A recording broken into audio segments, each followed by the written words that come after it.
TWR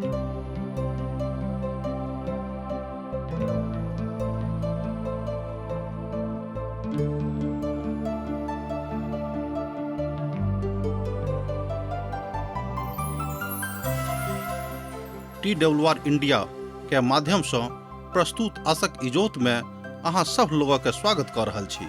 यह कार्यक्रम सब लोगों के लेल अछि जे नाना प्रकार के बा तरह तरह के विपत्ति, उलझन आ अशांति में पड़ क सच्चा जीवन के ज्योति से भटक गेलहुँ अछि आ हुनक नहीं मालूम छनि कि जीवन के नीक ज्योति की अछि। जो देखू पवित्र शास्त्र बाइबल में जीवन के ज्योति के दर्शायल गेल अछि। कृपया क क देखू आ सुनू कि परमेश्वर कोना क क अहाँ सँ मार्गदर्शन करै छथिन। आशा की ज्योत मैथिली कार्यक्रम में एक बेर आर हम अहाँक अभिनंदन प्रभु यीशु मसीह के मीठ आ पवित्र नाम से कह रहल छी। तहन अपन भाई के नेह से भरल अभिवादन का स्वीकार करू। हमर भाई बहिन, कतेक नीक आ सुखद कथा अछि जे हमरा लोकनि बैस कऽ प्रभु यीशु मसीह के अध्ययन कर रहल छी, अर्थात पवित्र पोथी बाइबलक अध्ययन कर रहल छी। ऐसा नीक बात आर की भऽ सकैत अछि। लोक सब दुनिया के जे छथि तरह तरह काज करैत छथि, मुदा एहि तरहक हुनका जिंदगी में अवसर नहीं छनि जे पवित्र पोथी के अध्ययन बैस कऽ करी। एहि अध्याय में हमरा सब मनुखक न्यायक एक विचित्र आ अपवित्र दृश्यक देखब। ओहि काल में रोम न्यायालय के लेल संपूर्ण विश्व में विख्यात रहैत। रोमी प्रशासक के लग न्याय के एकटा एहन कसौटी रहै, एहन सिद्धांत रहै जकरा सब कियो बड़ाई करैत रहै। मुदा बादक काल में जहन प्रभु यीशु मसीह के न्याय भेलनि, तहन लोक सब रोमी न्याय के प्रति अविश्वास प्रकट कैलथि। अर्थात एना हाँ बाजियौ कि ओहिसँ पहिने एहि कालक न्याय जे रोमी न्याय रहै तकर लोग बड़ाई करैत रहत, मुदा यीशु मसीह के न्याय भेला के बाद हुनक बड़ाई भेनाइ कम भऽ गेलै। अर्थात एना कहियो कि लोक सब के मन में मतांतरण आबि गेलै। रोमी प्रशासन एहि तरह के लोक रहत जे लोक सभक जे किछु कहैत रहथिन लोग मानैत रहत, मुदा प्रभु यीशु मसीह जहन ओ सब न्याय कैलथि तऽ ई बात अब हुनका संदर्भ में कमी भऽ गेलै। एहि बातक हमरा लोकनि 19वें अध्याय में देखब। एक चेहरा आगू और एक चेहरा पाछा रहैत रहै। अब अहाँ कहबै यो एकटा चेहरा आगू एकटा चेहरा पाछू, यहाँ की कहै छी? ई रोमी राजा के जे अधिकारी सब छलाह हुनका टेबुल पर एहि तरहक एकटा पहचान रहैत रहनि। ओहि आकारक ईश्वरक नाम छल जीनस।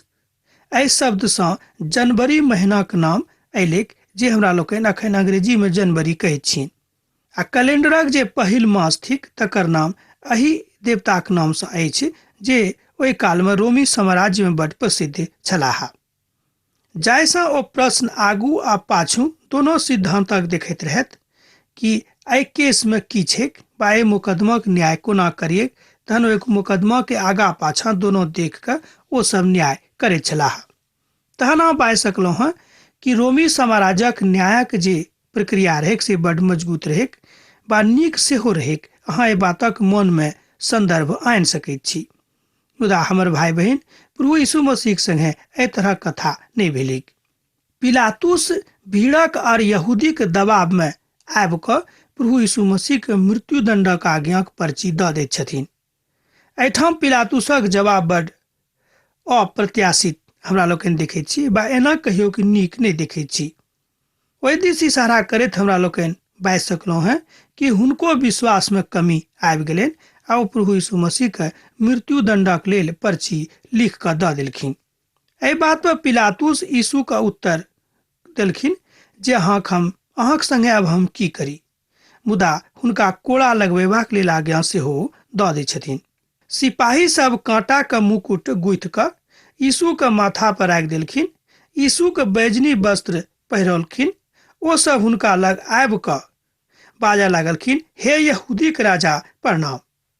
आ सिपाही लोकनि यीशु के थप्पड़ सेहो मारलखिन। एहिठाम हमरा लोकनि देखैत छी कि प्रभु यीशु मसीह के ओ सब बेइज्जत करनाइ आरंभ कऽ दैत छथि। हमर भाई बहिन, एकदम निर्दोष मनुष्य के ओ सब बेइज्जती करनाइ आरंभ कऽ देलखिन। यीशु निर्दोष रहत, एहिमे कोनो शक नहि। एहि बातक टीकाकार, रचनाकार, इतिहासकार सब केओ मानैत छथि। जे तत्कालीन इतिहासकार सब रहथि हुनको एहि शब्द विषयमे एना लिखने छथि कि ओ एहन मनुष्यके मृत्युदंड दऽ देलखिन जे कोनो तरहक पाप नहि कयने छलाह। मुदा केओ अपन बातक सिपाही सभक मौका भेटैत एहि बातक सन्मुखमे नहि बाजि सकैत रहथि, किएक तऽ रोमी साम्राज्य एतेक मजबूत रहै कि ओहि साम्राज्यके कोटा सिपाहियोके सन्मुखमे केओ किछु बजैके साहस नहि राखैत रहै। एहिठाम हमरा लोकनि देखैत छी कि ई सबटा बात प्रभु यीशु मसीहके क्रूसक ऊपर चढ़ेबाक लेल भऽ रहल अछि। तहन एहि बातक हमरा लोकनि जँ यशायाह नबीक पोथीक दिस ध्यान देब तऽ ओतऽ हमरा लोकनि देख सकैत छी कि यशायाह एहि बातक बहुत पहिनहिए बाजि देने छलखिन कि ओ हमरा लेल सूली पर चढ़ि जेताह। भजनक पोथी तकर 22 भजनमे अहाँ एहि बातक जँ खूब नीकसँ गंभीरतासँ पढ़बै तऽ एहि बातक अहाँ देखबै ओतऽ बतायल गेल छै कि प्रभु यीशु मसीहके लोकसभ अनेरे मृत्युदंड दऽ देथिन और हमरा सभक लेल बड़ दुख उठौताह। अर्थात हमरा सभक आत्मिक जिंदगीके कमजोर करबाक लेल शैतान एहि तरहक युक्ति प्रभु यीशु मसीहक जिंदगीमे आनि देलखिन। यशायाहके पोथी तकर 52 अध्याय तकर 14 पदक जँ अहाँ पढ़बै तऽ एहि बातक अहाँ देख सकैत छी। ओहिठाम जेना बहुत लोग सब हुनका देख कऽ चकित भेलाह, किएक तऽ एहिठाम धरि हुनक रूप बिगड़ल रहनि और हुनक सुंदरता आदियोक जकाँ नहि रहि गेलिक। एहिठाम अहाँ यशायाहक पोथीमे एहि बातक देखैत छी। अर्थात यशायाह एहिठाम ओहि बातक भविष्यवाणी कऽ रहल छथि कि प्रभु यीशु मसीह जहन लहू लहान ओ सब मारि कऽ देलखिन आ हुनका ऊपर काँटाके एकटा मुकुट पहिरा देलखिन आ दोसर तरहक वस्त्र पहिरा देलखिन तऽ हुनक चेहरा एतेक बिगड़ि गेल रहनि कि लोक सब हुनका चिन्हैयोसँ इनकार करनाइ आरम्भ कऽ देलखिन। हमर भाई बहन, एहि तरहक भविष्यवाणी यशायाह अपन पोथीमे कऽ चुकल छथि। तहन पिलातुस किलाक बाहर बहरेलाह और ओ लोक सबसँ बाजलथि, देखियौ हम ओकरामे अहाँ सभक पुनः बाहर आनि रहल छी, जाहिसँ अहाँ सभक मालूम भऽ जायत जे हुनकामे कोनो तरहक दोष नहि छनि। हमर भाई बहन, पिलातुस एक बेर आर कोशिश करैत छथि कि कोनो ने कोनो तरह यीशुके हम बचा दियै। तहन यीशुके मुकुट और बैजनी वस्त्र पहिरौने ओ बाहर आनलखिन आ पिलातुस कहलनि, देखियौ यह मनुखक की इच्छा छनि, यह अहाँक राजा छथि। आब ओ एक बेर पुनः बाहर आनल जा रहल छथि आ कहियो जे बाहर आनल गेलाह आ बाहरमे ओहिठामसँ ओहि बातक हमरा लोकनि आँखिसँ देख सकैत छी जे केओ प्रभु यीशु मसीहसँ प्रेम राखैत रहथि हुनक आँखि नूरसँ भरल रहनि, मुदा जे केओ प्रभु यीशु मसीहके एकटा ठट्ठाक वस्तु बुझैत रहथि हुनका सभक चेहरा पर आनंदित रहनि। एहि बातक संदर्भ यशायाहके पोथीमे बहुत पहिनहिए हमरा लोकनि देखैत छी कि यशायाह पोथीके विषय अपन पोथीमे एहि बातक विषयमे लिखने छथि कि हुनक चेहरा देख कऽ बहुत केओ आनंदित भऽ जेताह आ बहुत केओ दुखित भऽ जेतनि आ हुनक आँखि नोरसँ भरि जेतिक। एहि बातक सेहो एहिठाम बतायल गेल छै। तहन यशायाहके ओ भविष्यवाणी प्रभु यीशु मसीहके मृत्युसँ पूर्ण होइत अछि। अर्थात जे दुख उठा रहल छथि सेहो एहि बातक भविष्यवाणी ओ कयने रहथि। तैँ बहुत विद्वान सब यशायाहके पोथीके 5म सुसमाचारक संज्ञा सेहो दैत छथिन। जहन महायाजक आ प्यादा लोकनि हुनका देखलनि आ बाजय लगलाह आ जोर जोरसँ शोर पाड़ि कऽ बाजय लगलाह जे हिनका क्रूसक ऊपर चढ़ा दियौन। पिलातुस कहलनि, अहीँ हिनका क्रूसक ऊपर लऽ जाकऽ चढ़ाउ, हम हिनकामे कोनो दोष नहि देखैत छियनि। एहि बातक अहाँ 6म पदमे देख सकैत छी। हम सोचैत छी जे यह ओ स्थान होइत बा काल होइत जहन पिलातुसक हाथ धोयबाक हेतु कठौती ओ मायके पानी आनलखिन आ कहलखिन कि कठौतामे पानी भरि कऽ आनू, हम हाथ धोइ लेब। मुदा अहाँ सभक कारणे ई काज कऽ रहल छलाह। कठौताके पानि हुनक हाथक साफ तऽ कऽ सकैत अछि, मुदा हुनक हृदयके नहि साफ कऽ सकैत अछि। मुदा यहूदी परंपराके अनुसार ओहि कालमे एहि तरहक बात रहै, तैँ ओ सब एना केलखिन। बहुत तरहक विद्वान ई बात कहैत छथिन। पवित्र शास्त्र और दोसर विद्वान जे पवित्र पोथीक ऊपर विश्वास करैत छथि वा एना कहियो कि खोज के राखैत छथिन आ खोज कऽ के राखने छथि, ओ सब यीशु मसीह के एहि घटनाक वर्णन सेहो कऽ रहल छथि। तहन एकटा बात प्रमाणित होइत अछि कि प्रभु यीशु मसीह संसार में छलाह आ मनुष्य जातिक लेल ओ एतेक दुख उठौलखिन। यहूदी सब हुनका उत्तर देलनि जे हमरा व्यवस्था के अनुकूल हिनका मृत्यु दंड भेटबाके चाही, किएक तऽ ओ स्वयं के परमेश्वरक पुत्र बनौलखिन अछि। एहिठाम यहूदी सब बड़ जोर दऽ कऽ पिलातुसक बाजि रहल छथि कि हमर व्यवस्था के अनुसार हिनका मृत्यु दंड भेटबाक चाही, किएक तऽ स्वयं के परमेश्वरक पुत्र बताबैत छथि। जहन पिलातुस एहि बातक सुनलथि तऽ ओ और बेसी डेरा गेलाह आ तकरा बाद ओ किला के भीतर गेलाह आ यीशु से कहलनि, अहाँ कतऽ थिकौ हैं? मुदा यीशु हुनका किछु उत्तर नहि देलखिन। एहि बातक अहाँ 7 पद सँ लऽ कऽ 9 पद में पढ़ि सकैत छी। पिलातुस यहूदीक सभक दिल सँ संतुष्ट नहि भेलाह, तैं ओ और एक बेर भीतर जाकर यीशु से पूछलनि, अहाँ कतऽ थिकौ हैं? हमर भाई बहिन, एहिठाम एकटा बात हमरा लोकनि देखैत छी कि पिलातुसक मन में प्रभु यीशु मसीह प्रति अथाह प्रेम एक बेर और प्रफुल्लित भऽ जाइत छनि। अर्थात प्रभु यीशु मसीह सँ ओतेक नेह हुनक छनि, ओ नहि चाहैत छथि कि हिनका हम मृत्यु दंड दऽ दियनि। पिलातुस हुनका सँ कहलनि, अहाँ किएक नहि हमरा संगे कथा कऽ रहलहुँ हैं? कि अहाँ एहि बातक नहि जानैत छी जे अहाँके छोड़ि देबाक अधिकार और अहाँके क्रूसक ऊपर चढ़ा देबाक अधिकार सेहो हमरे लग में अछि। यीशु उत्तर देलनि, जँ अहाँके ऊपर सँ नहि देवल गेल होइत तऽ अहाँ हमरा ऊपर कोनो अधिकार नहि जमा सकलहुँ हैं। हमरा जँ अहाँके हाथे पकड़बोने छथि तऽ हुनक पाप बेसी छनि। हमर भाई बहिन, एहिठाम प्रभु यीशु मसीह देखियौ बाजैत छथि आ बड्ड नीक सँ एहि बातक बता रहल छथि कि अधिकार अहाँके नहि थिक, मुदा ई अधिकार परमेश्वरक थिक, जे अधिकारक अहाँ इस्तेमाल हमरा लेल कऽ रहलहुँ हैं। हमर भाई बहन, एहिठाम सेहो ई बात प्रभु यीशु मसीह बड़ स्पष्ट कऽ दैत छथिन कि ई सबटा बात हम मनुष्य जाति के प्रेम में कऽ रहल छी आ पिता परमेश्वरक आज्ञा के मानि रहल छी। एहिठाम हमरा सब पापक प्रगट भेनाइ देखैत छी कि पाप कतेक प्रगट भऽ कऽ प्रबल भऽ कऽ एहिठाम अपन डंका बजा रहल छथि। आ न्यायोके सेहो हमरा लोकनि एहिठाम देखैत छी कि हुनक न्याय कतेक कमजोर पड़ि जाइत छनि।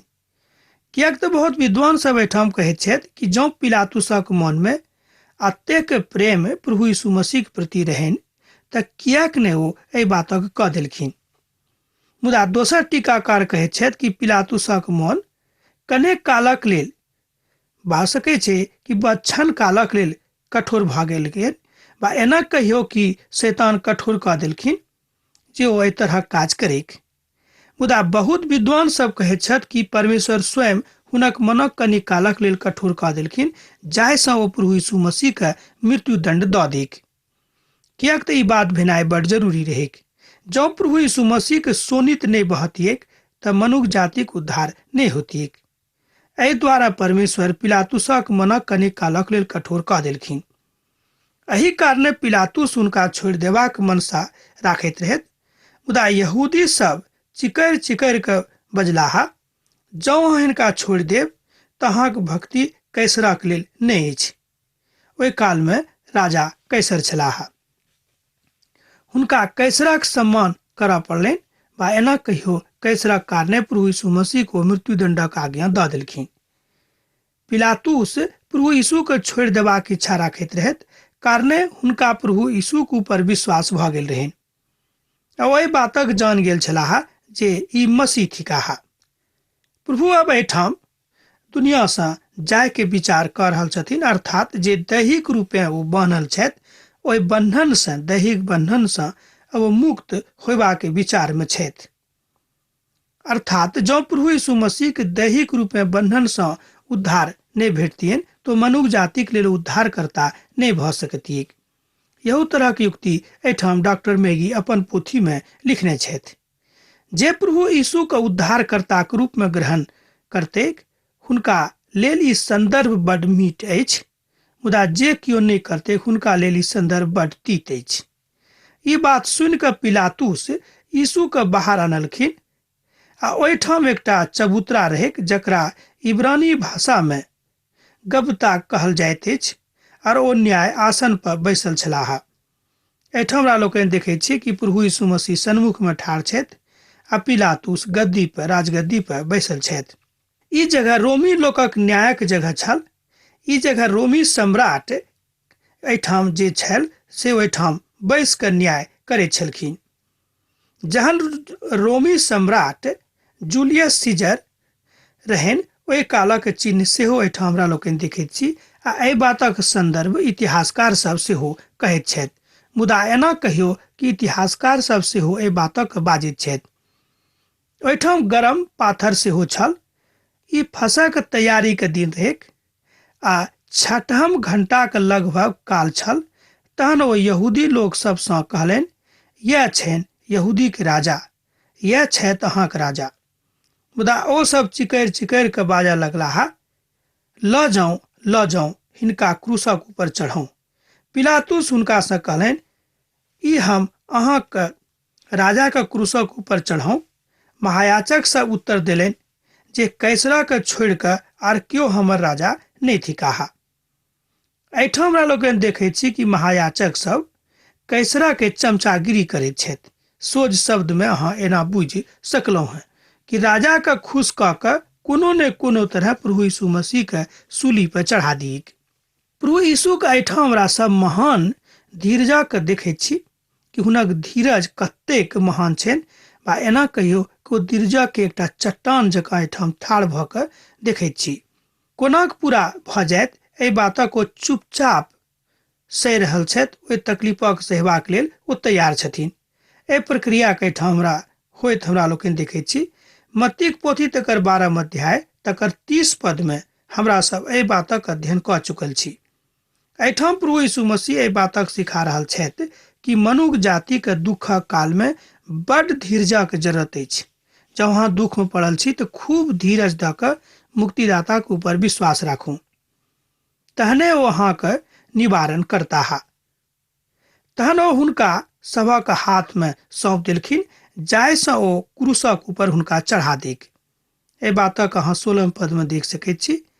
हमरा सब प्रायः प्रभु यीशु मसीह के मृत्यु और हुनक जी उठनाइ के विषय में बाजैत रहैत छी, मुदा एहि बातक ऊपर हमरा लोकनि विश्वास नहि करैत छी कि ओ उद्धारकर्ता छथि। हमर भाई बहिन, बहुत इतिहासकार सब सेहो एहि बातक मानैत छथि कि प्रभु यीशु मसीह के मृत्यु भेलनि आ तकरा बाद ओ जी उठलाह।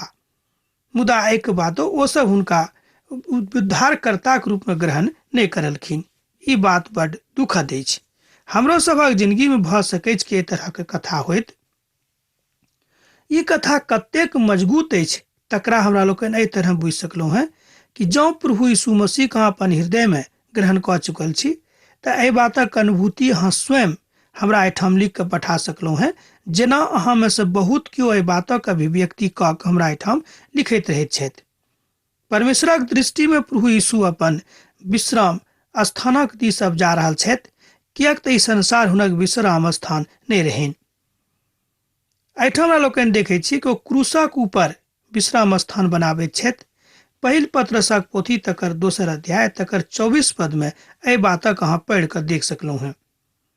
ओ स्वयं हमरा पापक दैहिक ऊपर उठा कऽ क्रूसक ऊपर चढ़ि गेलाह, जाहिसँ हम पापी सभक लेल ओ मरि कऽ धार्मिकता के जीवन बिताबी। हुनक मारि खैला के कारणे हमरा सब चंगा भेलहुं हैं। पहिल पत्रसक पोथी तकर 2 अध्याय आ तकर 24 पद में बातक बतायल गेल छी। तहन एहि पदक हमरा लोकनि जँ पढ़ी तऽ नीक रहत। ओ स्वयं हमर पापक देहिक ऊपर लऽ लेलखिन आ ओ क्रूसा पर चढ़ि गेलखिन, जाहिसँ हमरा सब हुनक मार खैला के कारणे धार्मिकता के जिंदगी बिताबी आ ओ स्वयं के अपना लेल चंगा करी। हमर भाई बहिन, एहि बातक अहाँ 24 पद में पढ़ि कऽ देख सकलहुं हैं। जँ अहाँके लग पवित्र पोथी अछि तऽ अहाँ पढ़ि कऽ देखियौ, एहि बातक ओहिठाम स्पष्टीकरण भऽ जाइत अछि। एहिठाम प्रभु यीशु मसीह शैतानक हरा रहल छथि। आब ओ शैतानक माथा पर कुचलि रहल छथि। एहिठाम हमरा लोकनि देखैत छी कि शैतान को हरा देलखिन आ शैतानक माथा के सेहो कुचलि देलखिन। तहन ओ सब यीशु के लऽ गेलाह आ ओ अपन क्रूस उठौने ओहि स्थान धरि बहरा गेलाह जे खोपड़ी के स्थान कहाबैत अछि, आर इब्रानी भाषा में तकरा गुलगुता कहाबैत अछि। ओ सब ओतऽ हुनका आर हुनका संगे आर दू मनुखक क्रूसक ऊपर चढ़लखिन, एक गोटे के एम्हर आ एक गोटे के ओम्हर, अर्थात एक गोटे हुनक दहिना दिस आ एक गोटे हुनक बायां दिस, आ यीशु बीच में छलाह। ए बातक अहाँ 17 आ 18 पद में पढ़ि सकैत छी। तहन ओ सब यीशु के लऽ गेलाह आ ओ अपन क्रूस उठौने ओहि स्थान धरि बहरेला जे खोपड़ी के स्थान कहाबैत अछि, आर इब्रानी भाषा में ओहि स्थानक नाम गुलगुता कहाबैत अछि। ओ सब हुनका लऽ गेलनि आ एक गोटे के हुनक दहिना तरफ आ एक गोटे के बायां तरफ आ हुनका बीच में क्रूसक ऊपर चढ़ा देलखिन। एहिठाम हमरा लोकनि देखैत छी कि यूहन्ना प्रभु यीशु मसीह के क्रूसक ऊपर चढ़ौनाइ ओतेक गंभीरता से नहीं बता रहल छथि, किएक तू जानैत रहथिन कि जौं हिनक मृत्यु संसारक लेल नहीं होइतेक, जौं अपन सोनितक संसारक लेल नहीं बहुतैत, तऽ मनुष्य जातिक उद्धार कोना कऽ होइतेक। एहि बातक ओ बड्ड नीक सँ एहिठाम बता रहल छथि कि अहाँ विश्वास करू जे प्रभु यीशु मसीह अपन सोनित अहींक लेल क्रूसक ऊपर बहुने छथि। मुदा एहि स्थानक विषय में, अर्थात जकरा गुलगुता कहल जाइत अछि, बहुत विद्वान सब कहैत छथि जे ई स्थान ओहिठाम अखनो धरि अछि, मुदा ओहि स्थानक खोजबीन चलि रहल अछि, अर्थात यरूशलेम नगरी के देवारक अंदर। मुदा एहि विश्वास से बहुत विद्वान सब सहमत नहीं छथि, किएक तऽ ओहि काल में केकरो मृत्युदंड देवारक के अंदर में नहीं देवल जाइत रहिक।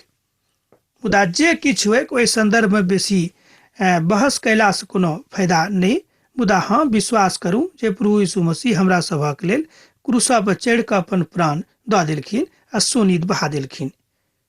इब्रानियों के पोथी तकर 13 अध्याय आ तकर 12 पद में अहाँ देख सकैत छी, आ लय व्यवस्था के पोथी तकर 4 अध्याय तकर 12 पद में एहि कथाक ऊपर चर्चा सेहो कयल गेल छी। आ पिलातुस एकटा दोखक पाती लिख कऽ तकरा क्रूसक ऊपर लगा देलनि, आ ओहि में लिखल गेल रहै, यीशु नासरी यहूदी के राजा थिकाह।